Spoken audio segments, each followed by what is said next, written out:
Nakakatuwa din kasi magluto-luto. So gustong-gusto ko talaga magluto-luto ng gulay, pero hindi assurance na masarap yon, basta mahilig lang talaga ako.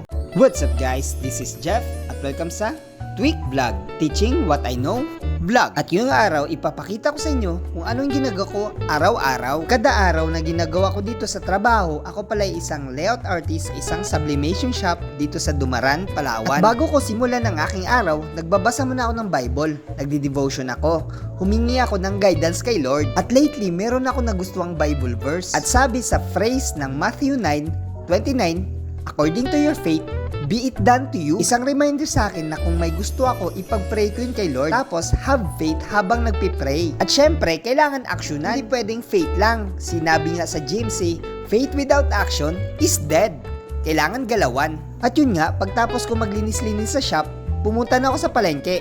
At naisip ko, what if mag-ulam ako ng sardinas na may pechay tapos daing? Lately kasi nagkaroon ng corporate fasting sa church namin sa Life Church Philippines o dito sa amin sa Life Church San Vicente. At every fasting talaga meron akong natatanggal na kinakain. Nakaraan dahil nag-fasting, naisipan kong tanggalin na yung karning baboy, so ilang years na rin akong hindi kumakain ng karning baboy. At etong 2026, naisipan kong i-fasting for life ang pagkain ng karning baka. Kasi ang pinaka main goal ko talaga, yung diet ko is pescatarian or vegan. Kasi napaka-fan ko talaga ng gulay at isda.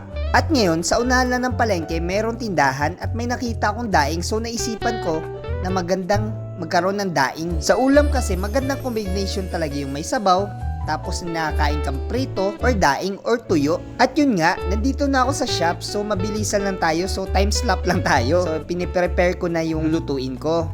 So, tinadtad ko na yung pechay. Nakakatuwa din kasi magluto-luto. So, gustong-gusto ko talaga magluto-luto ng gulay, pero hindi assurance na masarap yon, basta mahilig lang talaga ako. At pagtapos natin magtadtad-tadtad, so isasalang na natin. So, nandito naka-prepare na. Diyan na yung pechay, yung sibuyas, yung bawang, tsaka yung mantika na parang na-change oil. At isa-isa na natin nilalagay. So, nilagay natin sa kaldero natin. At simple lang kasi magluto ng sinabawang sardinas na may pechay. Una, magigisa lang. Tapos, isusunod din yung sardinas. Tapos, lagay ng tubig. Tapos, ilagay mo na yung pechay. Tapos, timplahan na ng asin or betchin or kung ano man trip mong pantimpla.